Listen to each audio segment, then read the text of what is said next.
penggalan hari-hari terakhir dari bulan suci Ramadan ini. Kalau yang lebaran tanggal 21 berarti sekarang adalah H-2.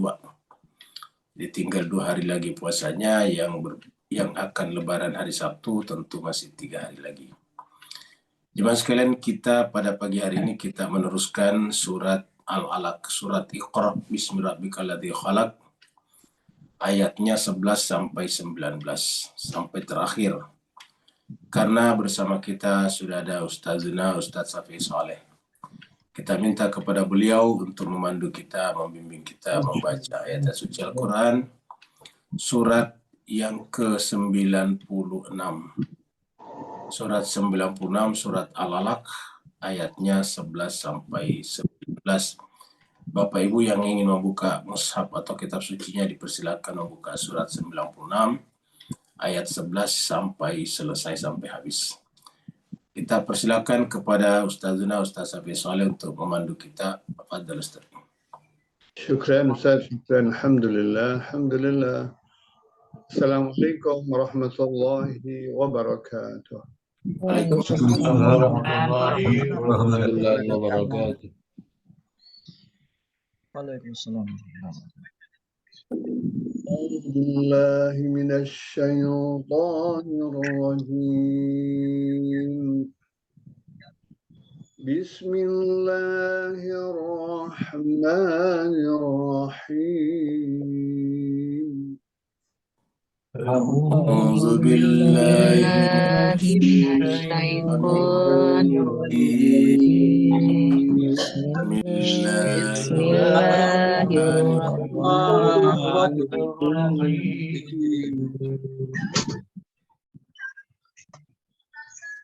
أرأيت إن كان على الهدى أو أمر بالتقوى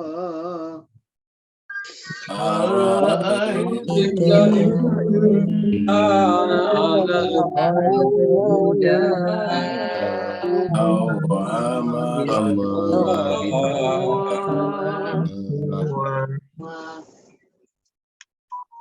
أرأيت إن كذب وتولى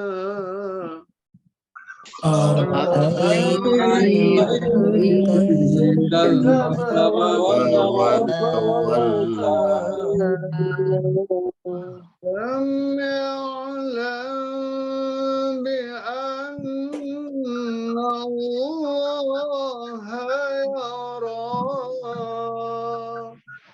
ألم يعلم بأن الله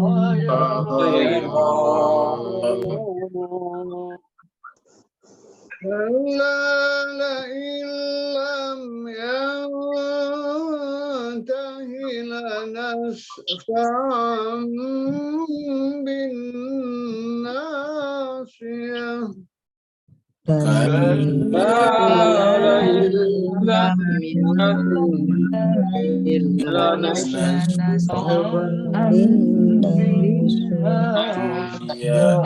ناصية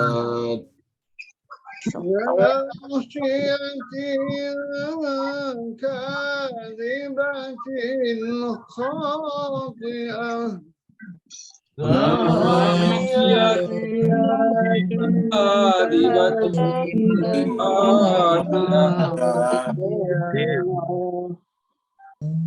فليدع ناديه سندع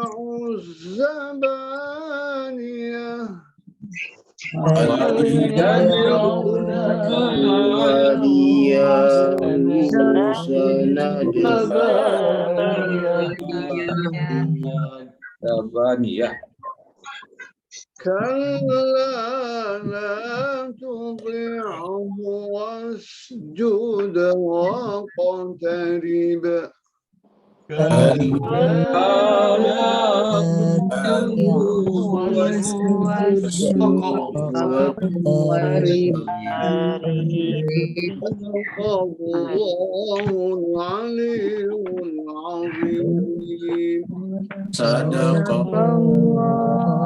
Aliyyul Azim. Allahumma salli wa sallim wa barik ala rasulillah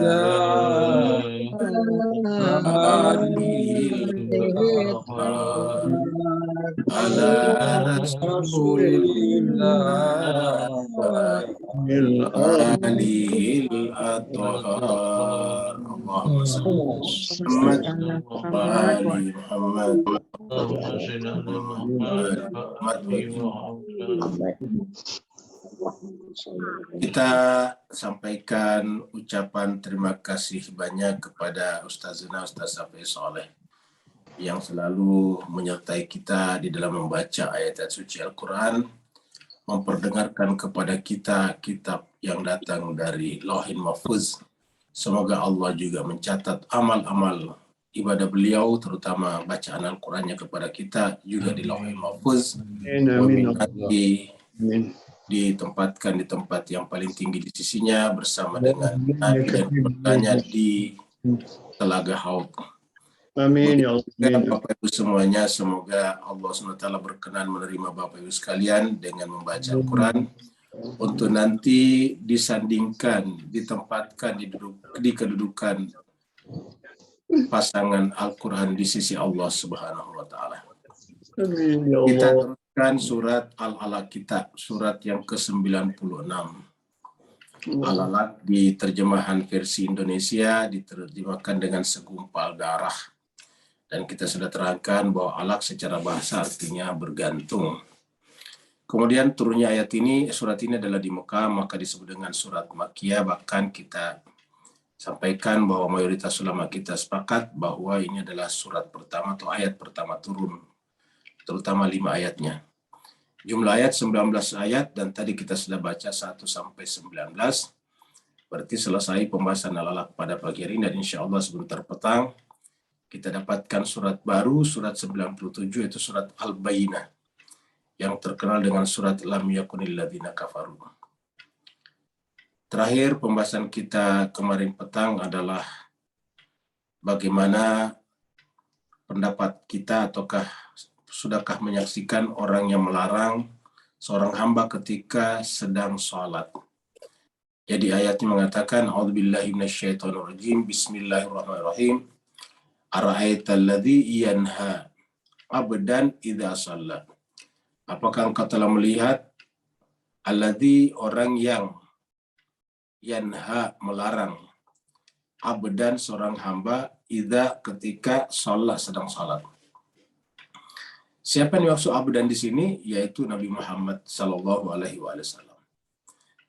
Jadi ayat ini menjelaskan kepada kita bahwa sholat itu bukan nanti ada pada saat Isra Miraj. Ini kejadian jauh sebelum Isra Miraj. Ini berkaitan dengan ayat-ayat atau surat-surat pertama turun kepada Nabi. Sedangkan kita tahu bahwa Nabi Isra Miraj itu kan sekitar tahun ke-10 atau tahun ke-11 kenabian. Jadi kurang lebih 2 tahun atau 3 tahun sebelum hijrah ke Yastrib atau Madinah. Jadi itu peristiwa Isra Miraj. Sedangkan ini adalah ayat-ayat pertama atau surat-surat pertama yang turun kepada Nabi. Jadi artinya salat ini sebetulnya adalah amalan yang sudah diamalkan oleh nabi-nabi sebelumnya, termasuk Nabi Ibrahim, termasuk Nabi Ismail, yang kemudian anak keturunannya tinggal di Mekah itu yang disebut dengan Quraisy. Jadi Quraisy ini tidak disebut dengan Arab, disebut saja Quraisy. Dan ini diabadikan di dalam Al-Quran, karena di dalam Al-Quran ada surat Al-Quraisy. Ya, kita baca, kita hafal surat Al-Quraisy. Li'ilafi Quraisyin. Itu kata Quraisy, li'ilafi Quraisyin, ilafihim rihlatash syita'i was-saif. Jadi itu diabadikan di dalam Al-Quran. Jadi Quraisy itu adalah perkawinan antara masyarakat Arab sekitarnya dengan keturunan Nabi Ibrahim dari Ismail, lahirlah Quraisy itu. Nah, di sana karena Nabi Ibrahim adalah Nabi Allah, ya tentu sholat. Nabi Ismail, Nabi Allah tentu sholat. Dan ini sebetulnya diwariskan turun-temurun. Cuma karena sudah sedemikian lamanya, jauhnya, maka terjadi namanya pengurangan-pengurangan, penghilangan-penghilangan. Terjadi eliminasi dan degradasi. Jadi diperkirakan Nabi Ibrahim masuk ke sana kan sekitar 1.500 tahun, atau bahkan ada yang mengatakan 2000-an tahun sebelum Masehi. Katakanlah 2000 tahun sebelum Masehi. Berarti jarak antara Nabi Ibrahim dan Ismail di tempat itu dengan Nabi Muhammad kita, jarak waktunya adalah kurang lebih 3000 tahun atau 2000 tahun lebih. Katakanlah Nabi Ibrahim itu hidup 2000 tahun sebelum Masehi, sebelum Nabi Isa lahir. Sedangkan Nabi Muhammad kita lahir pada tahun 571. Jadi selisihnya kurang lebih 2500 tahun. Kalau kejadiannya Nabi Ibrahim di sana 2500 tahun sebelum Masehi, berarti jarak waktunya adalah 3000 tahun. Jadi jauh sekali. 3000 tahun itu sudah banyak pengurangan-pengurangan atau penambahan-penambahan daripada agama ini. Maka kemudian salat yang sejatinya dimulai pada zaman Nabi Ibrahim ada di sana. Sekarang salat sudah mulai ditinggalkan, hanya ada pada keluarga-keluarga tertentu. Dan itu diantaranya adalah keluarga Nabi Muhammad kita ke atas. Jadi Muhammad ke atas itu Nabi Muhammad bin Abdullah bin Abdul Muttalib ke atas. Sampai kepada Nabi Ismail itu masih memelihara kebiasaan-kebiasaan itu. Ya, masih memelihara ritual-ritual itu. Cuma di keluarga keturunan Nabi Ibrahim yang lain, Quraisy yang lain, itu boleh dikata tidak salat lagi. Bahkan sudah diganti dengan menyembah patung-patung berhala. Dengan menggantung patung berhala. Ingat, yang membuat dan menggantung patung-patung berhala di Ka'bah dan sekitarnya adalah orang Quraisy juga.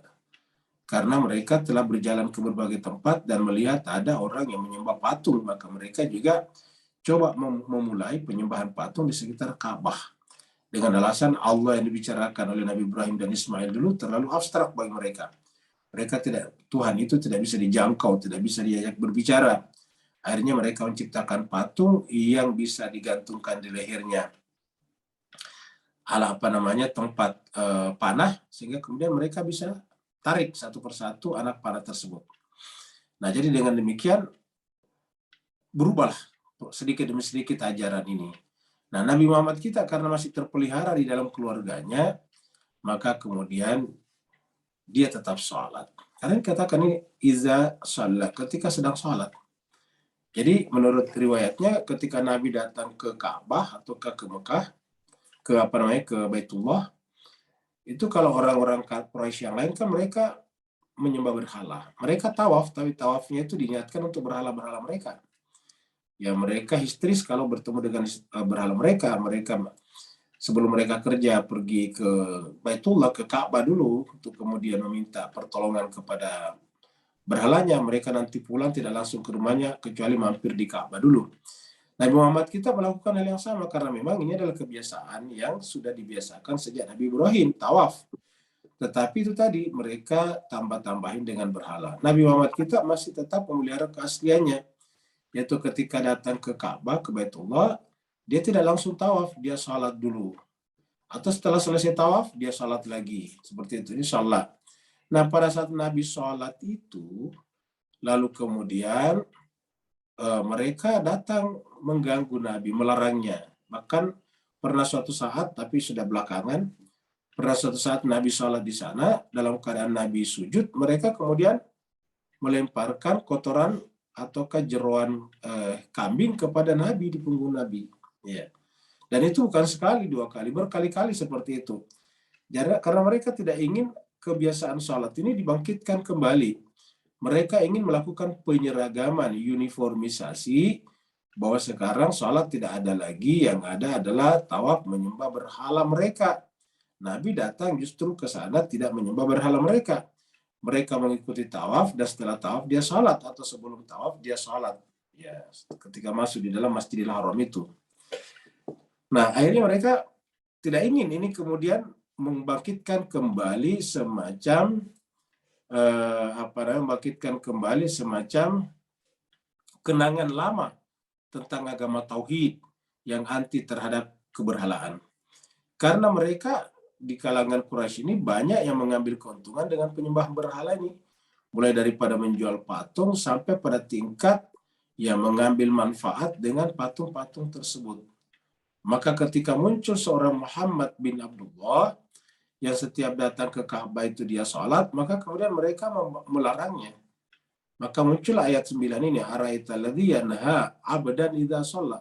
Jadi kesimpulannya Nabi sholat di sana. Ini jelas ayatnya. Jadi ini menunjukkan bahwa sholat itu bukan ada sejak Isra Mi'raj, bahkan ada sejak Nabi Adam. Karena sholat itu kan adalah ibadah kepada Allah. Cara beribadah kepada Allah untuk menghindari ibadah kepada benda-benda, kepada makhluk, sholat. Lalu pertanyaannya ialah, apa maknanya dengan Isra Mi'raj? Ketika Nabi menerima sholat di Mi'raj. Ya, kita sebut itu namanya ratifikasi. Jadi pada saat itu diperintahkan sebagai satu kewajiban. Kalau di sini hanya merupakan amalan Nabi sendiri yang diambil turun-temurun dari moyang-moyang mereka, dari datuk-datuk mereka. Sholat. Itu diambil dari atas. Nah sekarang pada saat Mi'raj, itu kemudian sholat itu sudah ditertibkan, ibaratnya begitu.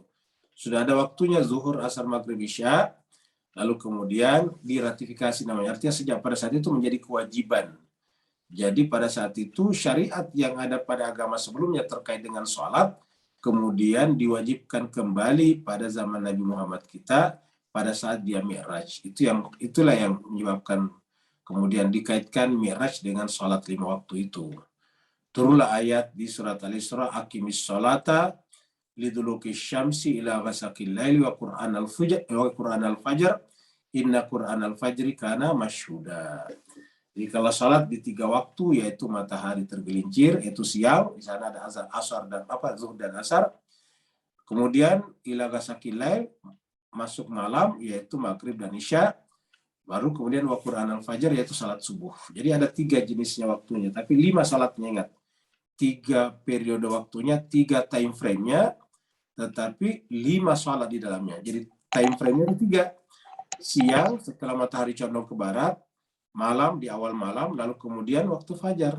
Ya, di siang ada 2 salatnya, zuhur dan asar. Di awal malam ada 2 salatnya, yaitu maghrib dan isya. Dan di fajar atau subuh 1 salatnya, yaitu salat subuh. Nah, seperti itu. Nah, makanya kalau kita ada yang mengatakan bahwa masyarakat itu sebelum adanya agama menyembah berhala-berhala, ataukah disebut dengan animisme, dinamisme.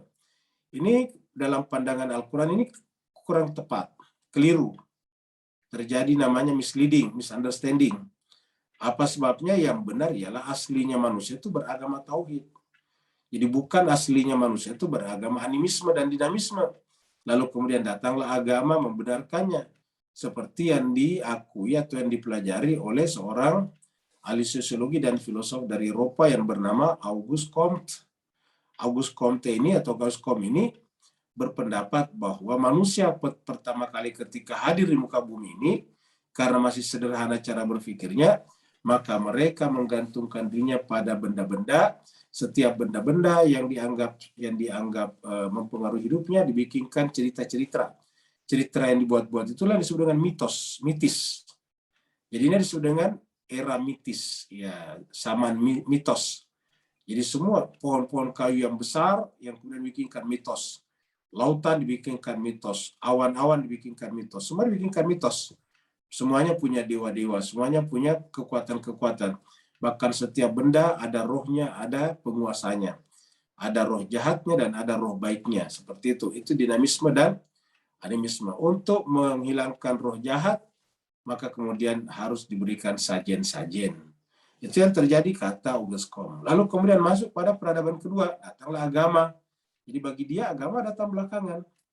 Datanglah agama, merapikan seluruhnya, yaitu mengajari manusia bahwa memang ada Tuhan. Tetapi Tuhan itu cuma satu. Nah, lahirlah namanya era teologis. Jadi era teistik, era teologis. Era di mana orang berketuhanan, bertuhan. Kalau bertuhan satu maksudnya. Kalau tadinya Tuhan banyak, setiap pohon ada Tuhannya, dinamis, maka sekarang Tuhan itu cuma satu. Nah, jadi pada saat itu agama samawi sudah mulai muncul. Organized religion sudah mulai muncul. Jadi sebelumnya itu dinamisme dan animisme disebut dengan unorganized religion, agama yang tidak terorganisasi, tidak punya tata cara, hanya berdasarkan kebiasaan masyarakat setempat, disebut dengan unorganized religion. Jadi setelah datang agama yang diklaim sebagai agama samawi, kata August Comte, lalu lahirlah namanya organized religion, agama yang diorganisasi, sudah ada aturannya seperti sholat 5 waktu, ataukah ke gereja kalau Nasrani, ke kuil kalau misalnya Yahudi, dan seterusnya, ke sinagog, dan ataukah misalnya ke vihara kalau misalnya di Buddha dan sebagainya. Jadi ada, itu sudah organized religion, sudah di sana sudah ada tempat ibadahnya, sudah ada otoritasnya, sudah ada orang-orang yang dianggap sebagai tokohnya. Nah, itu dianggap sudah organized religion. Nah, tetapi mereka mengatakan bahwa organized religion ini belum bisa menjawab semua persoalan manusia. Ya, apa sebabnya? Karena tidak semua bisa dijawab dengan mengatakan semuanya kembali kepada Tuhan. Nah, makanya lahirlah peradaban yang paling tinggi, kata August Comte. Peradaban yang paling advance, yaitu peradaban saintifik. Jadi peradaban pengetahuan. Jadi kalau August Comte, peradaban pertama adalah peradaban yang disebut dengan mitos-mitos, kemudian masuk pada peradaban teistik, peradaban teologi, ada agama religion, ada agama organized religion. Lalu kemudian masuk pada era yang ketiga, di sini agama tidak dibutuhkan lagi. Apalagi yang namanya kepercayaan kepada roh-roh jahat. Karena semuanya sudah dijawab. Kalau orang panas bukan disebabkan roh jahat, tetapi karena ada virus, ada bakteri, begitu. Misalnya dulu orang percaya kalau bintang-bintang punya kekuatan, sekarang sudah ditemukan bintang-bintang itu adalah benda-benda angkasa biasa saja yang bentuk alam semesta. Jadi seperti itu. Di awan tidak ada lagi raksasa, yang ada di sana adalah butir-butir air ataukah embun-embunan. Nah, jadi itulah yang diselesaikan oleh sains. Makanya bagi August Comte, karena sains telah menjawab seluruh kebutuhan manusia, maka agama pun tidak dibutuhkan lagi, kata August Comte.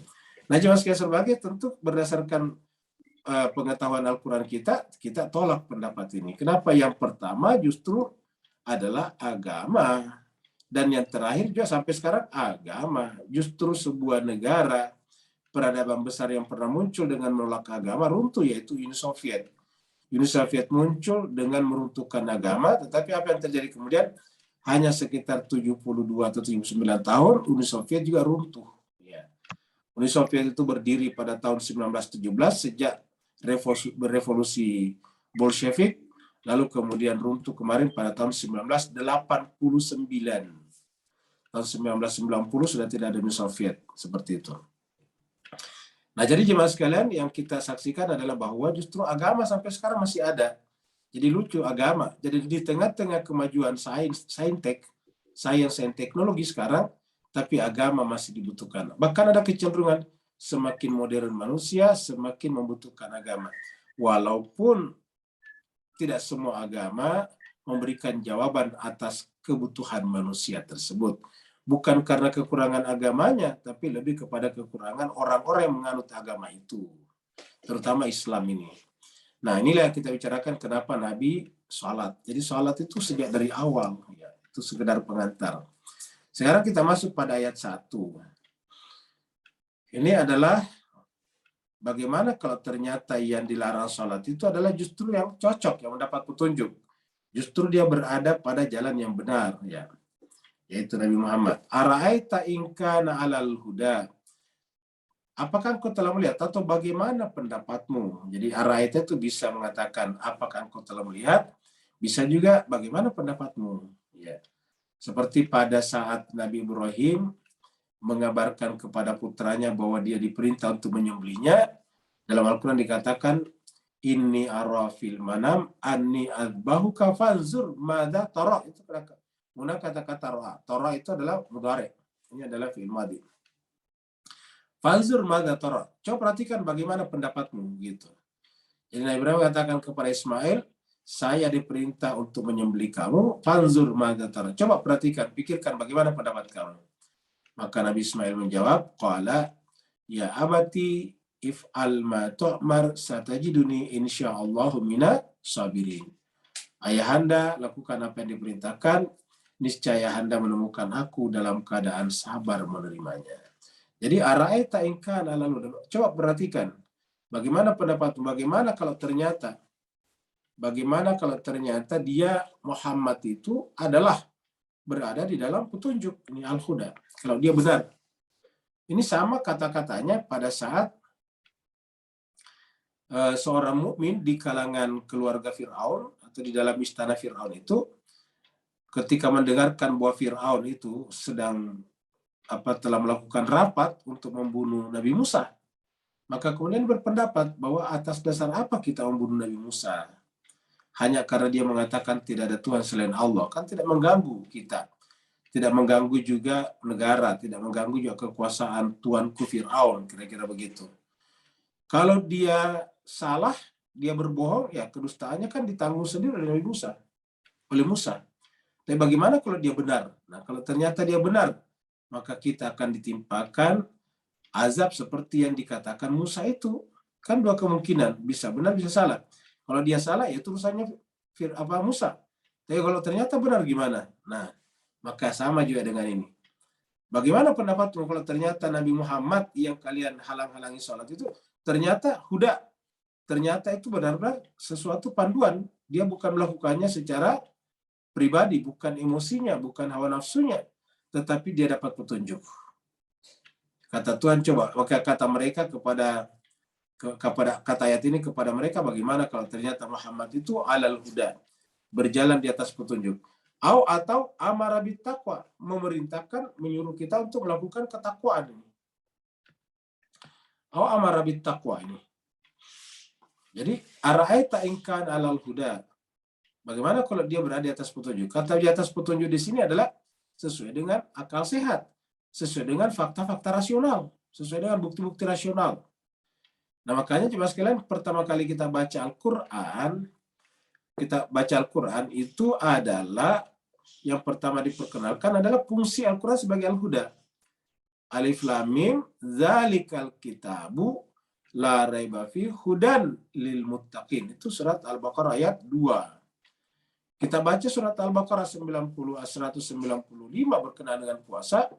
Syahrul Ramadan alladzi unzila fihi al-Quran hudan linnasi wa bayyinatin minal huda. Jadi ini sebutkan al-huda.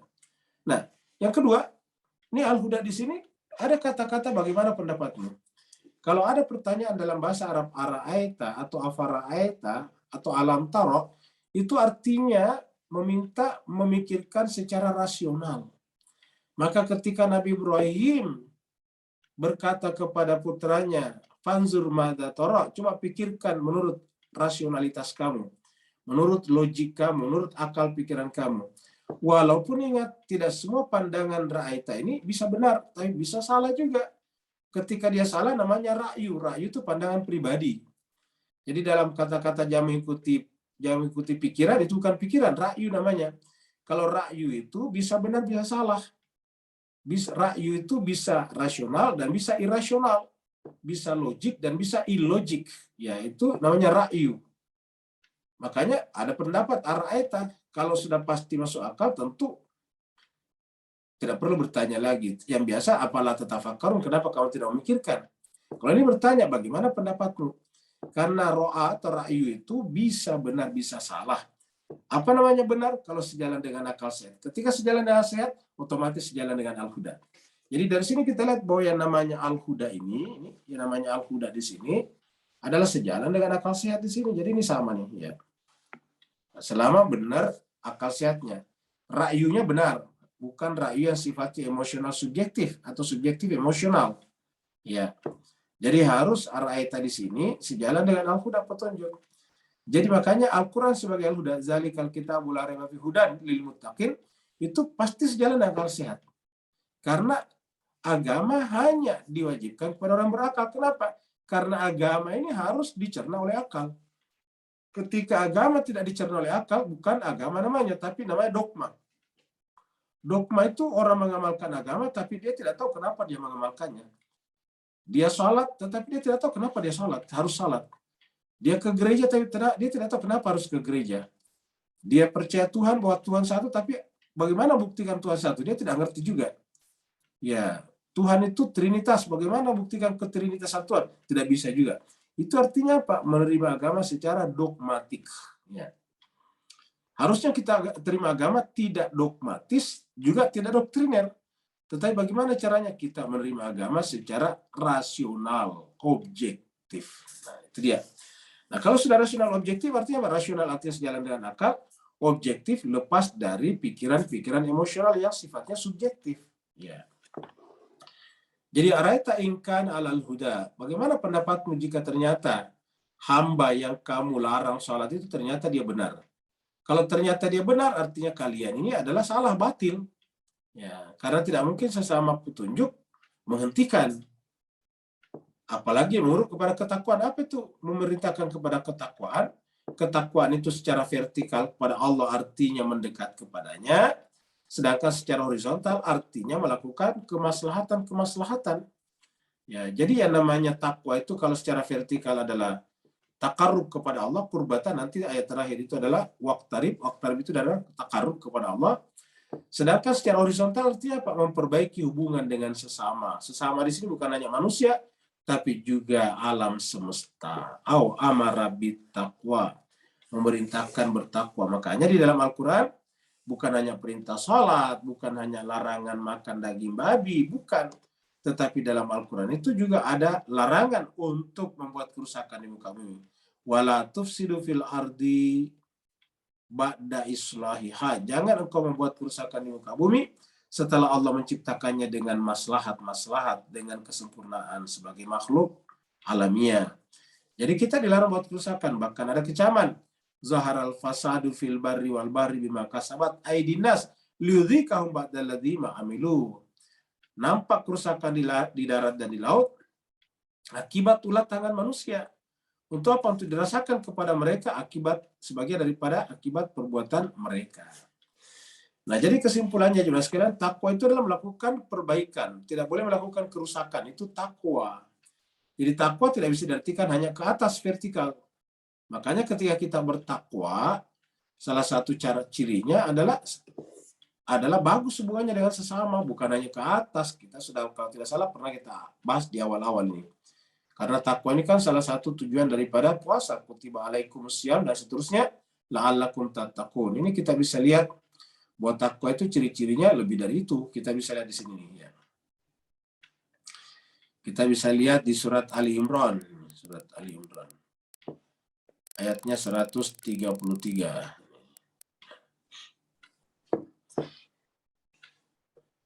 Wasari'u ila maghfiratin min rabbikum. Wasari'u, bersegeralah, ila maghfiratin, kepada ampunan min rabbikum, dari Tuhan kalian. Wa jannatin, dan sorga, taman sorga jannah. Arduha, yang luasnya as-samawati wal ard, luasnya seluas langit dan bumi. Ardu as-samawati wal ard, maksudnya tak terbatas. Untuk siapa itu? U'iddat, disediakan, lil muttaqin, untuk orang-orang bertakwa. Ini muncul kata muttaqin di sini. Sama kita bahas di sini tadi, ya. Lit taqwa, ya, orangnya namanya al-muttaqin ini. Siapakah orang bertakwa ini? Di ayat berikutnya 134. Alladzina, ini 133 tadi, ini di atas, yang di bawah sekarang 134 ini, ya. Ini 134, ya. Orang bertakwa, jadi kembali ke sini. Orang bertakwa itu ialah orang-orang yang yunfiquna, menafkahkan sebagian hartanya, fisarra'i wad-dharra, dalam keadaan lapang ataupun sempit. Wal kazimin al-ghaid, dan mampu mengendalikan al-ghaid, emosinya, amarahnya. Wal afina aninnas, memaafkan manusia. Wallahi bulmus, selalu berbuat baik. Jadi kita lihat dari tanda-tanda yang disebutkan di sini, tidak ada yang vertikal, semuanya horizontal. Berbagi kepada sesama, lapang ataupun sempit, menahan diri daripada amarah, memaafkan manusia, lalu kemudian berbuat baik, muhsin. Semuanya ini adalah amalan-amalan horizontal. Muamalah, kalau bahasa Arabnya. Nah, jadi takwa itu bukan hanya ke atas, tapi juga ke samping. Jadi, au amara bit taqwa.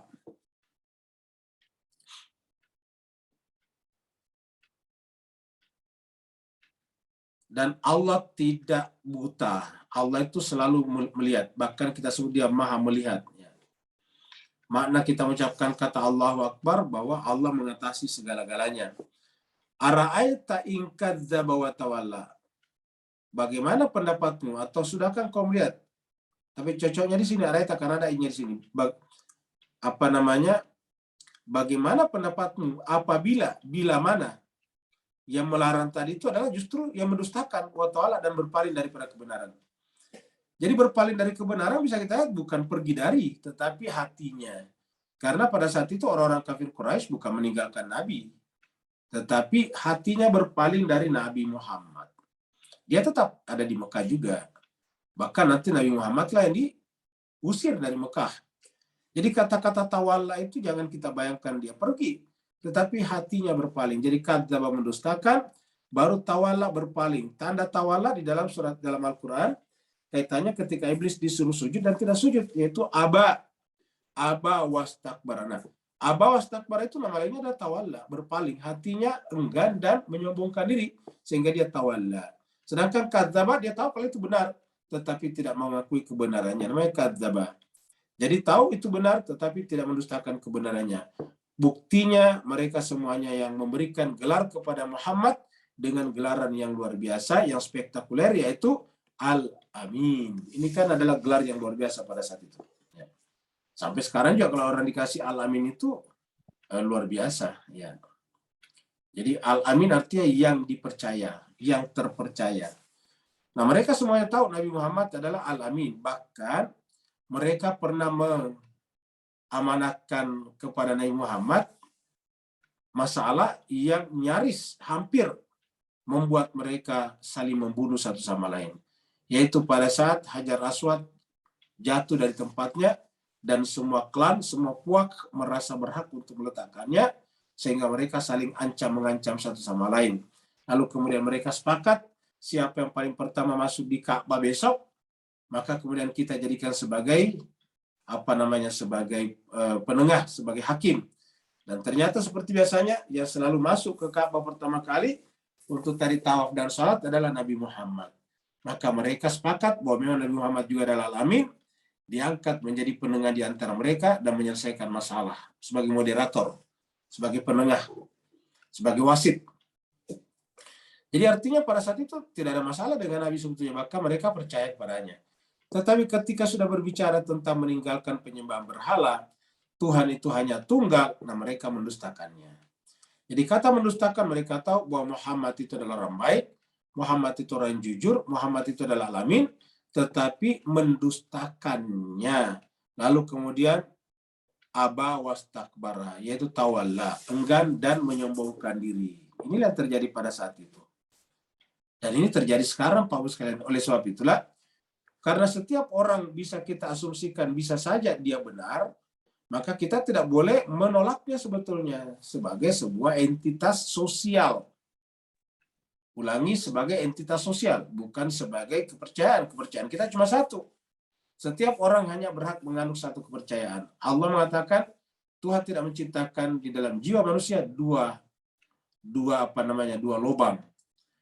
Jaufa ini dia bukan dua jauf, tapi cuma satu saja. Artinya tidak mungkin orang agamanya dua. Maka hanya satu saja agamanya. Nah, karena manusia cuma satu saja agamanya, tidak mungkin menganut dua agama. Ya, yang bisa adalah menerima agama lain juga hadir, eksis di sekitar kita. Bahkan bisa kita ikut memfasilitasi keberadaannya. Nah, agama yang baik atau agama Islam kita adalah agama yang seperti itu. Menerima eksistensi dan keberadaan agama dan keyakinan lain di samping keyakinannya. Kenapa? Karena Islam itu justru harus menjadi teladan bagi di sekitarnya. Kalau dia pergi atau tidak membolehkan orang lain tinggal di sekitarnya, bagaimana bisa menjadi teladan? Yang namanya teladan itu kan syarat pertama dan utamanya adalah berdampingan. Berkoeksistensi namanya, coexistence. Kalau tidak ingin hidup berdampingan, ya gimana bisa menjadi teladan? Ya, bisa menjadi teladan itu apabila kita berkoeksistensi dengan mereka, sama-sama hidup dengan mereka. Nah, jemaah sekalian berbahagia, inilah yang ironi di masyarakat, terutama seperti Indonesia, yang menganut satu sistem yang disebut dengan demokrasi, demokrasi itu artinya menerima pluralitas, bahkan menghormati kemajemukan partai politik. Tapi kita lihat masih terjadi kemarin, kita baca di berita-berita. Jadi ada 2 atau berapa gitu pemerintah kabupaten yang tidak memberikan izin lapangannya digunakan oleh Muhammadiyah untuk sholat Id pada tanggal 21 April atau hari Jumat. Nah ini kan terulang lagi. Jadi sebetulnya apabila kita sudah membenarkan satu kelompok boleh melarang kelompok lain, pasti akan menjadi besar. Dan ini adalah ancaman bagi sebuah negara besar seperti Indonesia. Ya, Muhammadiyah kan adalah hadir sebelum Indonesia ada, pada saat masih Hindia Belanda. Bahkan perannya di dalam kemerdekaan ini tidak bisa kita pungkiri. Boleh saja kita tidak sepakat dengan Muhammadiyah. Kita tidak sepakat mungkin dengan teologinya, dengan pendekatan fikihnya. Tetapi sebagai sebuah kelompok yang eksis bahkan jauh sebelum Indonesia ada, ya harus kita terima. Jadi pada zaman Belanda dulu Muhammadiyah tidak pernah dilarang. Sekarang setelah zaman kemerdekaan, Muhammadiyah dilarang menggunakan lapangan yang merupakan lapangan milik negara. Kan ini menjadi lucu Pak Bu sekalian. Ya. Nah ini, dan semakin ke sini ada kecenderungan kita semakin ke situ. Makanya kita sampaikan begitu, kita membolehkan satu anti terhadap yang lain ini berbahaya. Begitu dibolehkan berdiri kelompok anti Syiah dan difasilitasi oleh pejabat negara, ini artinya akan berkembang. Dan sekarang kita sudah lihat, menolak Muhammadiyah menggunakan lapangan milik negara, pemerintah daerah. Coba. Nah, artinya apa? Ini sudah melahirkan namanya tensions, ketegangan antara Muhammadiyah dan yang bukan Muhammadiyah. Padahal perannya Muhammadiyah tidak bisa dipungkiri. Baik sebelum kemerdekaan ataupun setelah kemerdekaan. Kalau kita mau jujur, tidak ada organisasi Islam di Indonesia yang bisa membuat universitas yang bisa menyaingi universitas agama lain kecuali Muhammadiyah. Perannya tidak bisa kita pungkiri. Tetapi jemaah sekalian berbahagia masih saja dilarang menggunakan lapangan. Nah ini adalah gejala yang tidak bagus jemaah sekalian. Kenapa? Karena ada orang hanya berteriak-teriak, ini kita moderat, kita adalah wasatiyah. Tapi pada faktanya mereka tidak bisa menerima eksistensi kelompok lain. Ya. Jadi kita harus berkoeksistensi, kita harus bisa hidup berdampingan, kita bisa hidup bersama, karena perbedaan itu adalah keniscayaan. Allah sendiri yang membiarkan dan mengadakan. Kalau Allah tidak menghendaki, tentu semuanya sudah hilang, sudah pada musnah. Jadi hadirnya, eksisnya mereka menunjukkan Allah membiarkan mereka. Kalau Allah saja membiarkan mereka, kenapa kita sebagai hambanya lalu lebih sangar daripada Allah? Jadi araita in kadzdzaba wa tawalla. Jadi apakah engkau telah memperhatikan orang mendustakan dan berpaling? Jadi sekali tadi informasi untuk ikhwan kita di Malaysia dan di Singapura, bahwa di Indonesia kasusnya 2 hari terakhir ini agak ramai karena ada pemerintah daerah yang melarang organisasi Muhammadiyah untuk salat Idul Fitri karena dianggap nanti beda. Padahal tidak ada masalah kalau 2 kali orang salat. Hari Jumat Idul Fitrinya Muhammadiyah, hari Sabtu Idul Fitrinya Nahdlatul Ulama atau yang bukan Muhammadiyah. Sah-sah saja sih sebetulnya perbedaan seperti ini. Iya. Sah-sah saja perbedaan seperti ini. Makanya kita tidak setuju kalau kita berbeda lantas kemudian orang dihentikan berceramah lah, diturunkan dari panggung lah. Ini nggak cocok jemaah sekalian. Oleh sebab itulah toleransi dan koeksistensi menjadi musti, dan ini semangat Al-Quran yang kita pelajari. Semangat Al-Quran kita mengatakan la ikraha fiddin fastabiqul khairat, itu semuanya indah kata-kata itu. Berlomba-lomba melakukan kebaikan. Kenapa? Karena perbedaan tidak usah ditonjol-tonjolkan. Karena kalau kita tonjolkan nanti kemudian terjadi ketegangan, tensi bisa melahirkan pertumpahan darah. Alam ya'lam ya'nallaha yara. Alam ya'lam. Apakah mereka tidak mengetahui bi annallaha, bahwasanya Allah itu yara, maha melihat. Kenapa muncul kata-kata alam ya'lam? Bukankah mereka mengetahui? Karena ini masyarakat Arab, Quraisy, itu adalah masyarakat yang benar-benar percaya kepada Allah. Karena kita katakan tadi, Quraisy itu adalah keturunan dari Nabi Ibrahim dan Ismail. Ibrahim ini adalah Sayyidut Tauhid, induknya, bapaknya orang-orang yang bertauhid. Begitulah turun-temurun sampai sekarang. Jadi konsep Tuhan yang dipahami oleh Quraisy itu adalah Allah, dan Allah itu adalah difahami sebagai maha melihat, maha mendengar, maha segala-galanya. Cuma belakangan karena terpengaruh oleh budaya luar, terutama kalau mereka berkunjung ke negara-negara yang beragama Nasrani pada saat itu, yang biasa membangun patung, lalu kemudian mereka juga bikin patung. Patungnya bahkan tidak tanggung-tanggung banyak, 365 patung. Nah, sehingga konsep Allahnya tetap ada sebetulnya. Cuma menjadi redup, cuma menjadi samar-samar. Ya. Makanya di dalam Al-Quran banyak ayat mengatakan, kalau kamu tanya kepada mereka siapa yang menciptakan langit dan bumi, pasti jawabannya sama, Allah. Wala in sa'altahum man khalaqas samawati wal arda la yaqulunna Allah. Kalau kamu tanya kepada mereka siapakah yang menciptakan langit dan bumi, pasti mereka akan, lamnya itu taukid, la yaqulunna, pasti mereka akan menjawab. La-nya itu adalah taukid, nun tasdid adalah taukid, menunjukkan benar-benar pasti mereka jawab Allah. Jadi mereka tahu Allah, dan mereka tahu Allah maha melihat. Makanya ayatnya bertanya, alam ya'lam, apakah mereka tidak tahu bahwa Allah itu maha melihat? Melihat perbuatan mereka yang hatinya mendustakan, hatinya itu adalah aba wastakbara. Mereka melihat ketika menghalang-halangi seorang hamba yang sedang salat. Jadi mereka menyaksikannya. Mereka tahu secara konsep bahwa Allah itu adalah maha segala-galanya.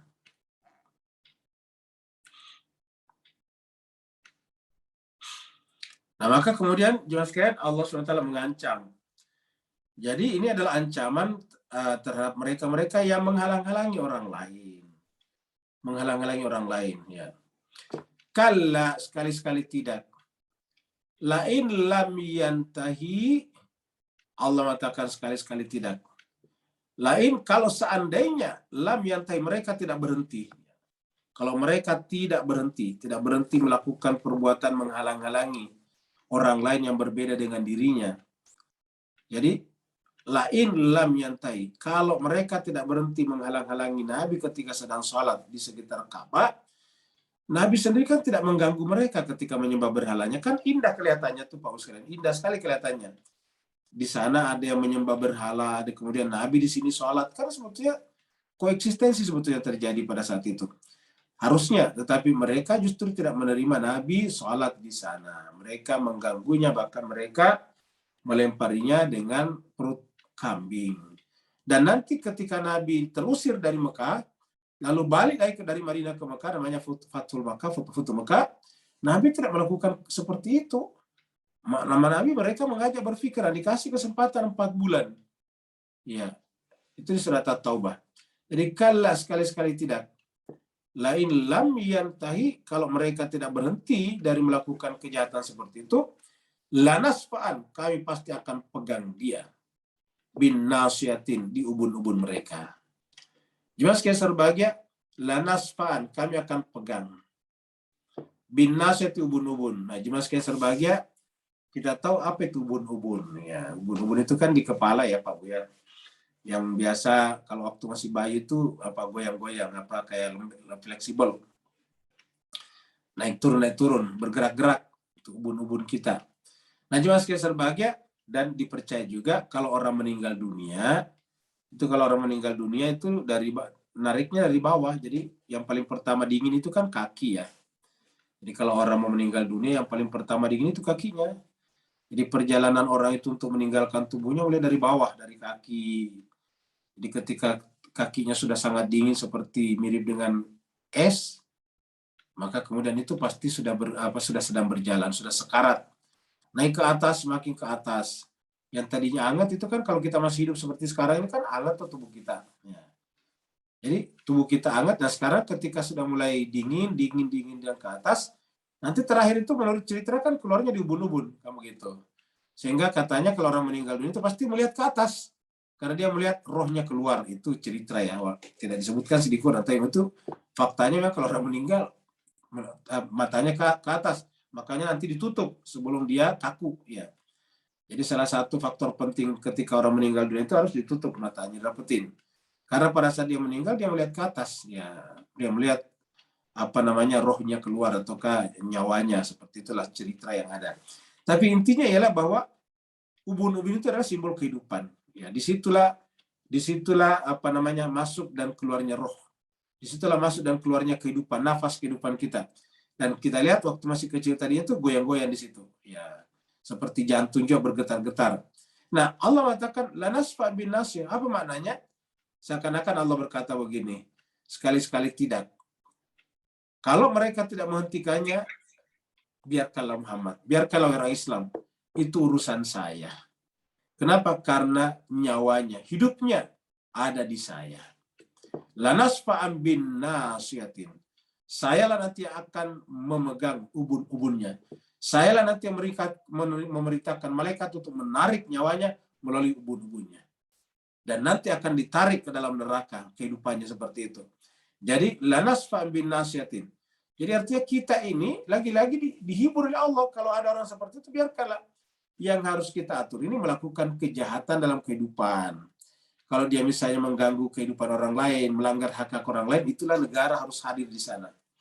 Tapi dalam perbedaan-perbedaan seperti ini, justru negara harus memfasilitasi semuanya. Ya, memfasilitasi semuanya berjalan sesuai dengan agama dan keyakinannya, agama dan kepercayaannya. Kalau mereka melakukan pelanggaran terhadap agama lain, nah ingat Allah mengatakan lanasfa'an bin nasiyati. Pasti kami akan pegang, pasti kami yang mengurusi nyawa mereka. Mau kemana mereka? Kata Al-Quran tempo hari, fa'aina tazawun, kalian mau kemana? Ya, pokoknya jadilah nakal senakal-nakalnya. Jadilah jahat sejahat-jahatnya seperti Firaun sampai bayi-bayi dibunuh. Tapi toh kau mau kemana?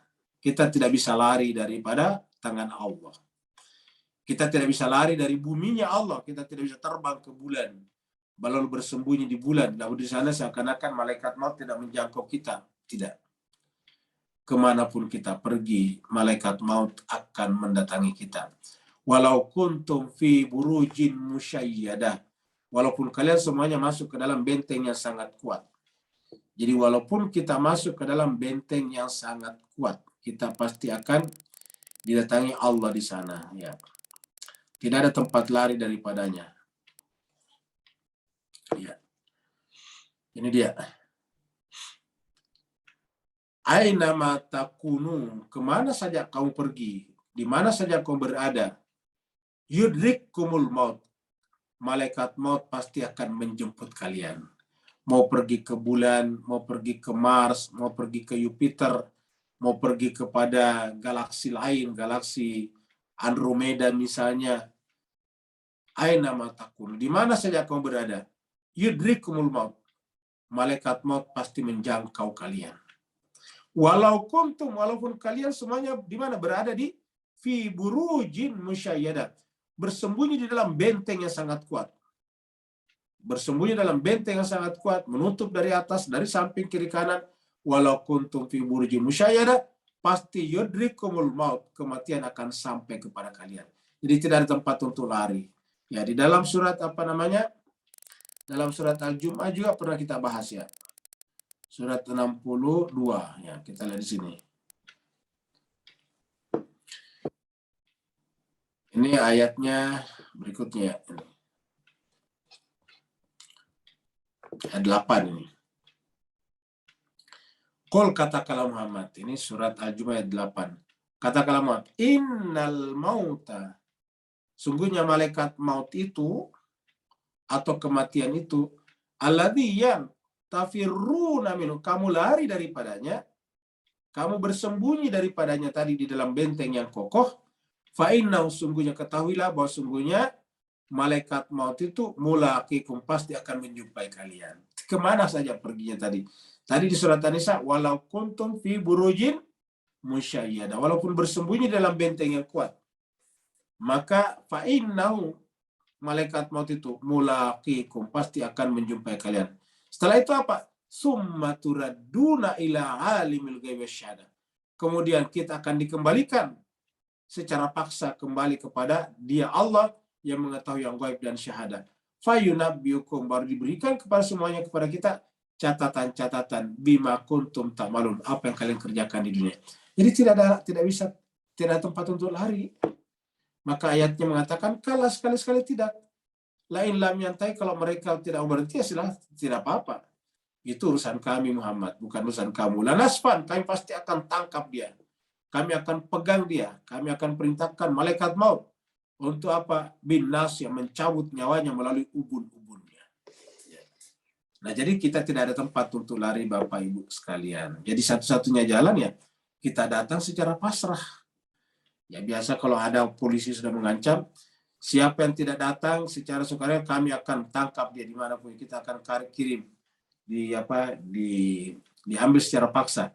Maka biasanya orang itu datang secara sukarela daripada dipaksa.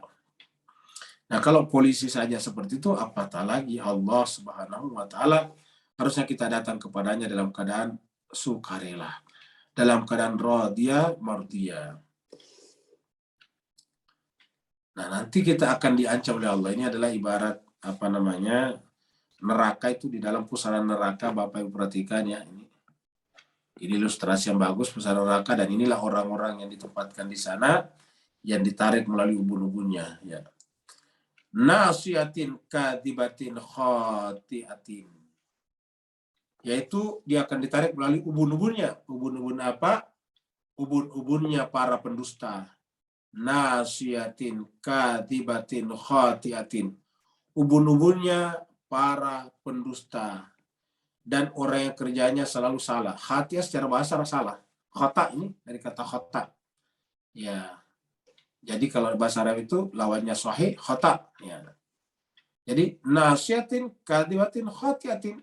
Jadi kadibatin artinya mendustakan hati nuraninya, kebenaran, fitrahnya. Khati'atin melakukan kesalahan penilaian. Ya, jadi kesalahan penalaran. Itu khati'atin.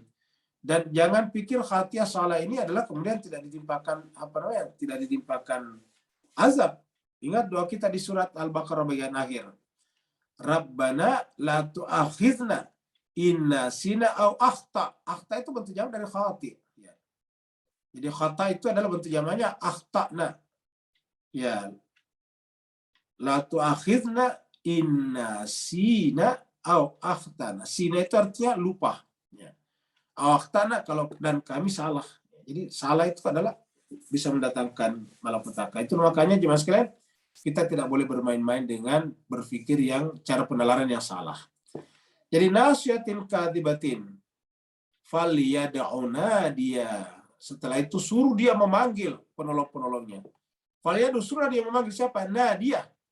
Nadia itu artinya penolongnya yang bisa memanggil juga yang lain. Kata-kata nadi itu kan pemanggil sebetulnya. Artinya panggillah orang yang bisa memanggil lagi yang lain, begitu. Disebut di sini kaumnya. Ya. Suruh dia memanggil teman-teman yang bisa menolongnya, yang bisa memperpanjang suara panggilannya, yang bisa menjadi speaker daripada pertolongannya, permintaannya untuk mendapatkan pertolongan. Faliyad'una dia, maka faliyad'una dia, suruh dia memanggil untuk melawan siapa tadi? Melawan tadi malaikat maut yang diutus kepadanya. Jadi ayat ini menjelaskan kepada kita bahwa sekalian, sebesar-besarnya kita punya kelompok. Katakanlah kita ini adalah ketua partai, kita ini adalah kepala negara atau kerajaan. Tidak ada yang bisa menghalangi kita. Ya. Tidak ada yang bisa menghalangi kita. Konon kabarnya dulu Hasan Basri itu adalah orang yang kerjanya hanya berdagang dan culas, ya gitu. Dagang dan kurang begitu lurus, ya kira-kira gitulah ceritanya. Suatu saat dia berdagang pergi ke Romawi, negara Romawi pada saat itu. Masih ada Romawi. Lalu kemudian sampai di sana dia dipanggil oleh pejabat negara itu untuk mengikuti prosesi. Maka dia pergilah, dia mengikuti prosesi. Ternyata prosesinya di tengah padang pasir. Di tengah padang pasir di sana, para tamu-tamu agak jauh. Di tengah padang pasir di sana ada semacam tempat yang sangat bagus, semacam bangunan tidak terbesar tapi bagus. Lalu kemudian orang datang silih berganti, satu kelompok. Ya. Kelompok pertama datang itu adalah tentara. Setelah itu kemudian kelompok kedua adalah kelompoknya para ilmuwan. Kemudian kelompok ketiga orang-orang tua yang jenggotnya sudah pada putih semuanya. Ya, lalu kemudian dia bertanya kepada itu kepada pengawalnya, kepada pengantarnya di sana, itu kenapa mereka begitu? Satu kelompok maju berputar, mengucapkan kata-kata, balik lagi. Ini apa sebetulnya? Maka kemudian kata yang pemandunya itu, yang itu di tengah sana yang kita jauh itu adalah kuburannya putra raja. Jadi raja kita ini hanya punya satu-satunya anak laki-laki. Tetapi dalam suatu peperangan anak laki-lakinya itu terbunuh. Laki-lakinya kena sakit, penyakit, terbunuh, meninggal karena sakit. Akhirnya kemudian raja itu sangat-sangat berduka cita, dan dia jadikan kuburannya ini sebagai semacam prasasti. Setiap tahun hari kematiannya pasti kita bikin upacara seperti ini, kata si pemandu itu. Kata Sambasri, terus apa mereka lakukan? Apa mereka katakan itu? Kata dia, tentara yang pertama datang ke sana. Tentara dengan dengan pasukan khususnya, pasukan terlatih datang di sana, memberikan penghormatan, lalu kemudian berkata, wahai putra mahkota kami, seandainya yang mengambil nyawa kamu ini adalah tentara dari negara lain, sekuat apapun kami tidak akan membiarkan mereka menyentuh kamu sebelum mereka membunuh kamu. Dan kami tidak akan pernah membiarkan mereka untuk menyentuh tubuhmu. Sayang, seribu sayang, yang mengambil nyawa kamu adalah suatu zat yang tidak mampu kami lawan. Sekuat apapun persenjataan kami, seterlatih apapun kami dalam dunia kemiliteran ketenteraan, kami tidak mampu melakukan itu. Setelah itu mereka kemudian memberikan penghormatan, baru balik lagi ke barisannya. Kemudian datang lagi tadi, orang-orang yang dari wajahnya kelihatan itu adalah pemikir, ilmuwan, para arif bijaksana.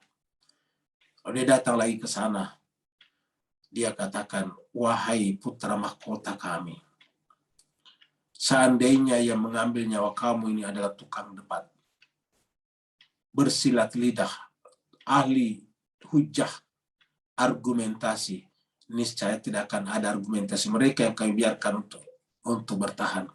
Pasti akan tunjukkan bahwa semua argumentasi mereka akan kami kalahkan. Kami adalah para filosof, kami adalah para ilmuwan, kami adalah para pemikir yang mengetahui seluk-beluk penalaran berpikir manusia. Kami tidak akan membiarkan mereka membunuh kamu hanya karena persoalan argumentasi.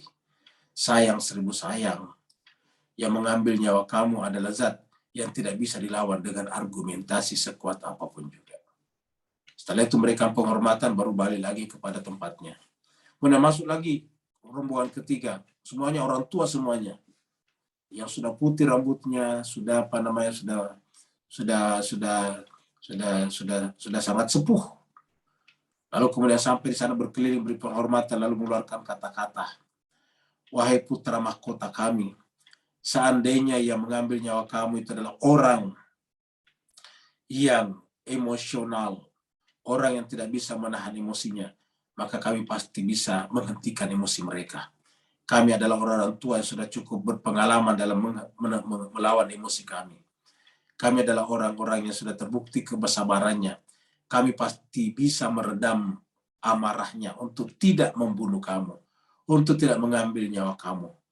Tapi wahai putra mahkota, sayang, seribu sayang, yang mengambil nyawa kamu adalah zat yang tidak membutuhkan kearifan kami, yang tidak membutuhkan kesabaran kami. Yang mengambil nyawa kamu adalah dia yang berkuasa atas segala-galanya. Setelah itu kemudian memberi penghormatan, baru berbalik. Setelah mendengarkan cerita ini, menurut ceritanya, Hasan Basri memacu kudanya kembali ke Baghdad pada saat itu. Lalu di sana dia berjanji untuk mempelajari agama semendalam-mendalamnya, lalu hidup dengan kehidupan yang sederhana, zuhud, mempelajari tasawuf dan irfan. Karena dia menyaksikan apapun yang kita kumpulkan, ujungnya kita meninggal dunia.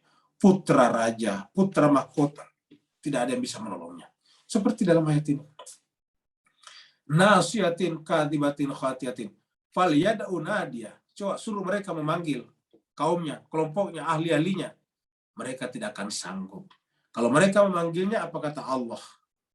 Kami juga akan memanggil malaikat Zabaniyah. Dan sementara kalian jangan patuh kepada mereka, tapi sujudlah. Ya, seperti kita lihat pada gambar itu. Sanada Zabaniyah. Kalau mereka memanggil dia punya nadia, sanada Zabaniyah. Kami juga akan memanggil malaikat Zabaniyah. Malaikat yang akan mencabut nyawa dan menyiksa orang-orang yang berdosa seperti itu. Kalla, sekali-sekali tidak kata ayat ini.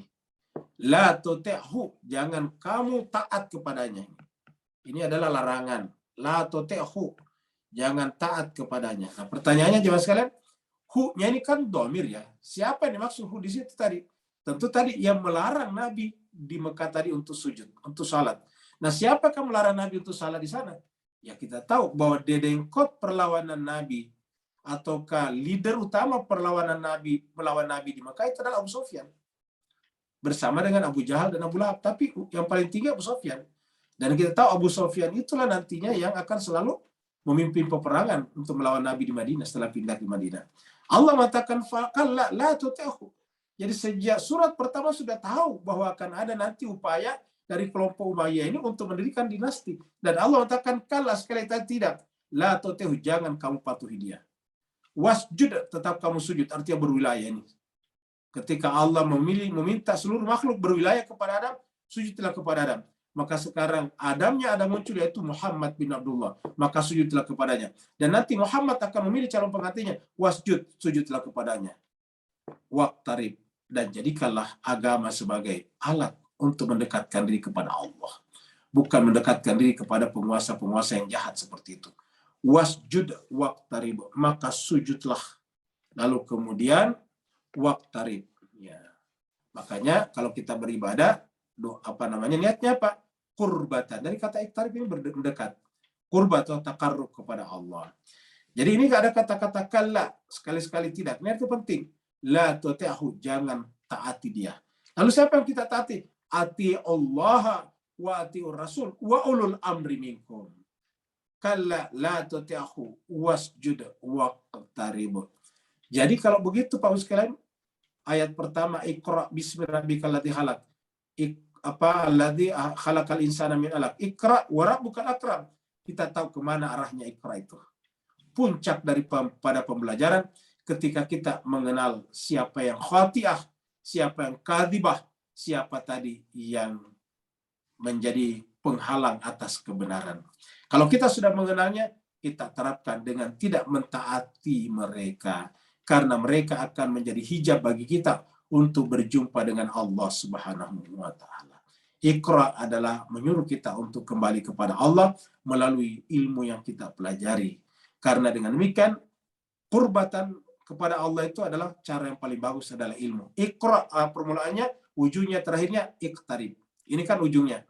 Ayat pertamanya, Iqra, bacalah. Ujungnya adalah iqtarib.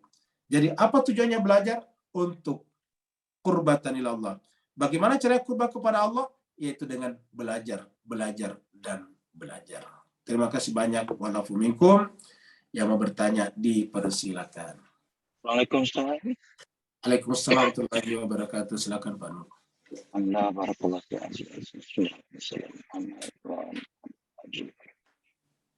Bismillahirrahmanirrahim. Setelah mati, pasti 100% hakikat perkara tak terbantah lagi. Maka kupasan ayat 13-14 tadi, apakah ini satu benda mafhum mukhalafahnya? Sebenarnya hakikat kita mampu nampak dan tak terbantah ni, selamanya wujud dalam kalbu terdalam kita dan tak mungkin kita boleh menafikannya. Persis seperti akhirnya Firaun sebelum akhir ayat, kalbu yang sejati tadi kembali menyaksikan alam alastu rabbikum. Dan dalam masa yang sama, kalau itulah Firaun yang tak terbantahkan hakikat jiwa terdalam dia yang nampak benda-benda benar dan mana yang salah, on the other side, opposite, Rasulullah SAW sebagai insan kamil dipernampakkan oleh Allah seluas-luasnya alam nasyrah tadi pada beliau, tentang segala perkara baik buruk dan hakikat serta yang zahir tadi. Dan ini membuatkan beliau sebagai hamba Allah yang mempunyai hati budi, tersentuh, tersakit, tersiat. Nampak macam mana beliau sungguh-sungguh nak tolong kita, tapi kita tak nampak apa yang beliau nampak, sampai hari-hari beliau sebenarnya disiksa secara batinnya oleh umat dia sendiri serta makhluk-makhluk yang cuma dibantu. Beri teguran dan pencerahan, Ustaz, kalau saya buat silap. Afwan. Barakallahu fiik. Baik, terima kasih banyak Pak Nur. Jadi jemaah sekalian serba, intinya adalah kita takut seperti yang dikhawatirkan, yang diceritakan Pak Nur tadi. Jangan sampai kita ini sebetulnya mengaku sebagai umat Muhammad, tapi justru kita menjadi beban bagi beliau. Kita justru menjadi menyiksa dalam tanda petik jiwa beliau. Karena bukankah yang membuat menderita beliau adalah umatnya juga? Bagaimana perlakuan umatnya sepeninggal beliau? Nah, jangan sampai kita masuk kategori seperti itu. Nah, makanya jemaah sekalian, membaca ayat seperti ini menjadi penting. Karena kita diperkenalkan bukan hanya konsep, tapi juga fakta. Misalnya berbicara di sini tentang kadzdzaba wa tawalla. Ini kan konsep. Ada orang yang mendustakan dan berpaling. Diambil contohnya seperti misalnya Fir'aun. Di dalam surat Al-Anfal diambil contohnya misalnya Abu Sufyan. Ingat, di dalam surat Al-Anfal itu disebutkan secara jelas Abu Sufyan. Ya, kita bisa lihat di sini. Surat 8. Ya. Surat 8 ayat 38. Qul, katakanlah Muhammad, lilladzina kafaru, kepada orang kafir itu. Kafar itu kafir, menolak. In yantahu, kalau mereka berhenti, kan berhenti. In yantahu, kalau mereka berhenti. Seperti yang dikatakan, in lam yantahu. Kalau mereka tidak berhenti, kan berarti sampai sekarang tidak berhenti. Ini surat ini sudah turun di Madinah ini. Yang tadi surat sudah di Mekah, dan masih ada kata-kata yang tahu tadi. Ya. Ini sama tadi tulisannya, cuma sekalian terbahagia di sini tadi ya.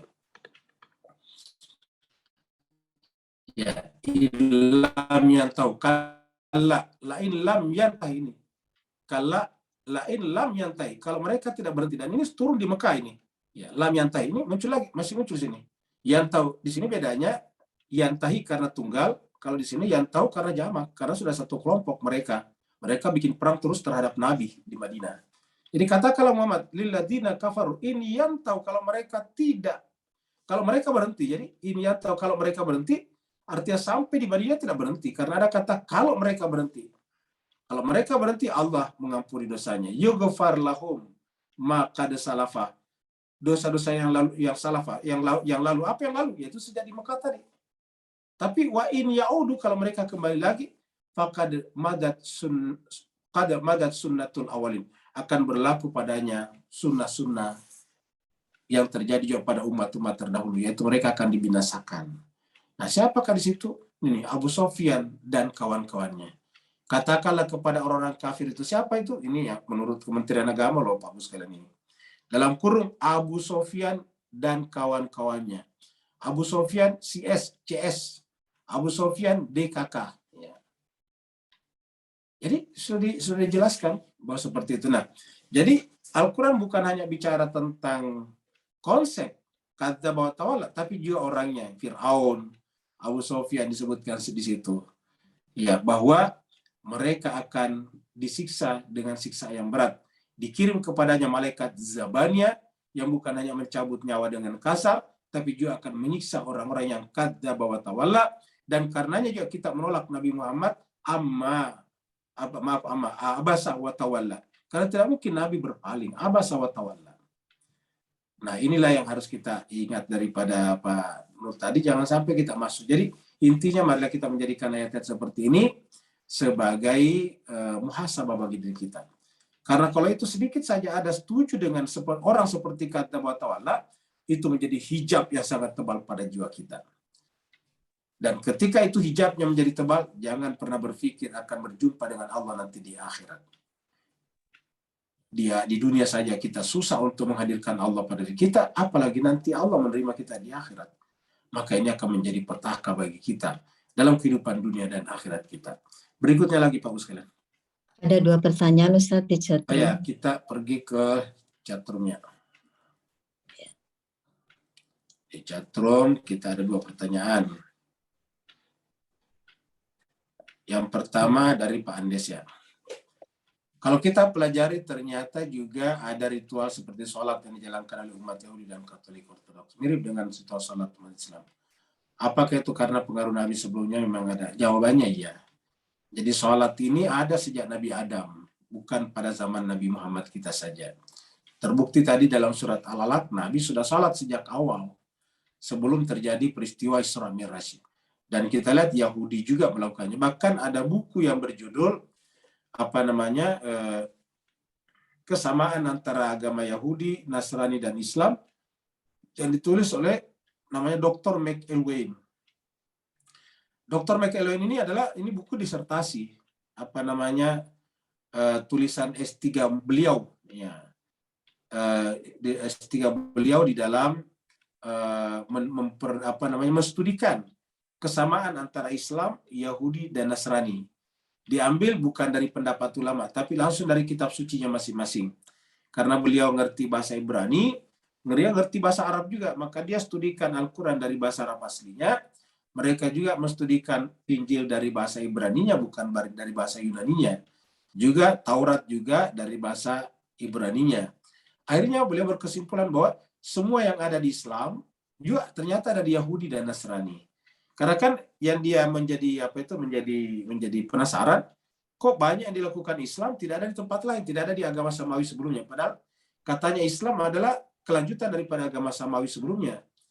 Ya, kok kenapa Islam ada sholatnya 5 kali, ada puasanya, tapi kok ini sudah tidak ada di Kristen, tidak ada di Yahudi. Nah ternyata menurut McElwain setelah menstudikan itu kitab suci masing-masing, ternyata ada. Ya. Ternyata ada, disebutkan di situ di bukunya Dr. McElwain. Saya kira ada buku itu bisa kita baca, sudah diterjemahkan ke dalam bahasa Indonesia. Ya. Nah, sedangkan bagaimana dengan bacaan-bacaan sholat itu? Sebetulnya sama, cuma bedanya dulu itu menggunakan bahasa Ibrani ketika masih di agama keturunan Ibrahim dari pihak Ishak. Dan begitu pindah ke keturunan Ibrahim dari pihak Ismail, tentu menggunakan bahasa Arab. Jadi sama saja. Dan isinya adalah membesarkan Allah, isinya adalah memuji Allah. Jadi sama saja saya kira. Kalau toh ada perbedaan saya kira tidak signifikan karena substansinya kan sholat satu yang mengesahkan Allah, membaca kitab suci di dalamnya, yaitu kita kalau sholat itu baca kitab suci, baca Quran, Al-Fatihah, surat. Kemudian yang lain aja cuma gerakan berdiri, ruku, sujud. Dan dan Nabi Ibrahim juga sudah dikatakan dalam surat Al-Baqarah, wa ahdina ila Ibrahim wa Ismaila antahhira baiti lit-ta'ifina wat-ta'ifina wal-akifina warruk'is sujud. Itu disebutkan seperti ruku dan sujud. Kemudian ada satu lagi. Saya kira Al-Fatihahnya sudah ada juga, cuma mungkin tidak persis sama dengan kita, tapi pasti ada preambulnya juga. Al-Fatihah kan pembukaannya. Kemudian dari Pak Burhan, ya. Menurut Al-Quran, manusia adalah sebaik-baik penciptaan yang dibekalkan akal, betul. Kita sudah bahas di pembahasan sebelumnya. Laqad khalaqnal insana fi ahsani taqwim. Ya. Namun masih mungkin manusia itu menyalahi akalnya sehingga melakukan hal yang amat bertentangan dengan akalnya. Seperti membuat patung lalu menyembahnya. Apakah penyembahan patung itu hanya sebuah sindikat setengah golongan manusia untuk menganut keuntungan? Saya kira iya. Jadi penyembahan patung itu pertama pasti bertentangan dengan akal sehat. Siapapun. Kenapa? Karena patung kita yang bikin. Kita yang bikin terus kita sembah. Harusnya kan yang dibawa menyembah di atas. Seperti begitu. Hierarkinya. Yang biasanya hamba menyembah majikan. Begitu. Kenapa? Karena selalu penyembahan itu status di bawah, menyembah yang di atas. Ya. Jadi hamba sahaya biasa menyembah majikannya. Atau bersembah kepada majikannya. Harusnya ciptaan menyembah kepada penciptanya, kan logikanya begitu, logiknya begitu.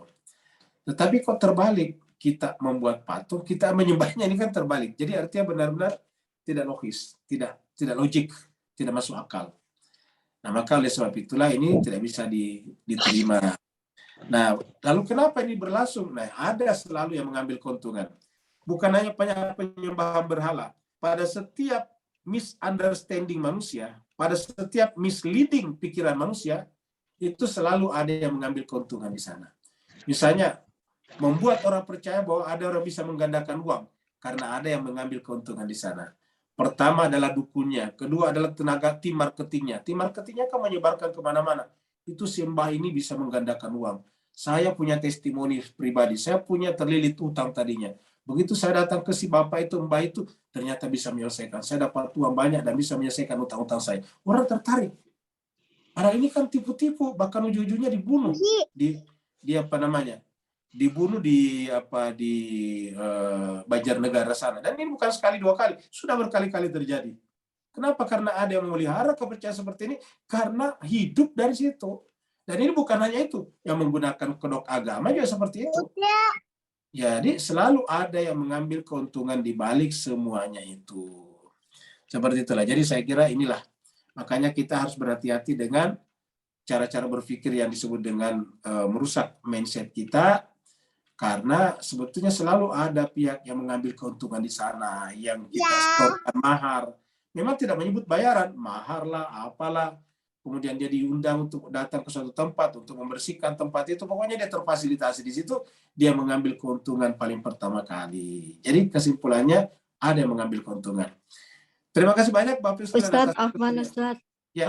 Minta waktunya, kami akan memberikan doa milad Ustadz yang akan dipimpin oleh Ustadz Wahyudin. Silakan Ustadz Wahyudin. Ya, syukur. Terima kasih banyak Assalamualaikum Happy birthday warahmatullahi wabarakatuh. Waalaikumsalam. Waalaikumsalam warahmatullahi Dan wabarakatuh. suatu kehormatan buat saya gitu, karena diminta memimpin doa untuk Ustaz kita tercinta yang kita banggakan, karena bertepatan hari ini hari kelahiran beliau gitu. Masya Allah, luar biasa gitu. Izin Ustadz, saya mewakili jamaah kita Tadabbur Al-Quran ini untuk Milad doa, Mubarak gitu. Ustadz, semoga panjang umur, sehat Iya, selalu. saya pribadi secara pribadi ya, dan dia mewakili jamaah mengucapkan selamat ulang tahun buat Ustaz kita tercinta yang kita banggakan ini. Amin, amin. Baiklah, Amin. kita mulai. Saya memimpin doa ini kita dengan mengirimkan salawat kepada Rasulullah Muhammad SAW dan keluarganya 3 kali dan membaca Ummul Quran, yaitu Al-Fatihah. Allahumma salli ala Muhammad wa ali Allahumma salli ala Muhammad wa ali Allahumma salli ala Muhammad wa ali Allahumma sholli ala Muhammad wa A'udzu billahi minasyaitonir rajim. Bismillahirrahmanirrahim. Bismillahirrahmanirrahim. Alhamdulillahirabbil alamin. Arrahmanir rahim. Maliki yaumiddin. Iyyaka na'budu wa iyyaka nasta'in. Ihdinas siratal mustaqim. Siratal ladzina an'amta 'alaihim ghairil maghdubi 'alaihim waladdallin. Alhamdulillahirabbil alamin. Wassalatu wassalamu ala nabiyyina Muhammadin wa alihi thayyibin at-tahirin. Amin. Ya Allah, di pagi hari ini Engkau menyaksikan kami jamaah tadabbur ini dan bermunajat kepadamu untuk Ustadz kami tercinta yang kebetulan hari ini memasuki ulang tahunnya. Panjangkanlah umur beliau. Ya Allah, sehatkanlah beliau, istiqomahkanlah beliau, selalu membimbing kami di jamaah ini, dan berikanlah keberkahan terhadap beliau dan keluarganya. Dan yang paling penting, sekali lagi ya Allah, sehatkanlah jasad beliau, sehatkanlah nurani beliau. Rabbana atina fid dunya hasanah wa fil akhirati hasanah wa qina azabannar. Subhana rabbika rabbil izzati amma yasifun wa salamun alal mursalin walhamdulillahi rabbil alamin. Assalamualaikum warahmatullahi wabarakatuh. Waalaikumsalam warahmatullahi wabarakatuh. Ustaz. Mubarak ulang tahun Ustaz. Terima kasih banyak. Ustadz panjang umur, sehat. Terima kasih. Amin, amin.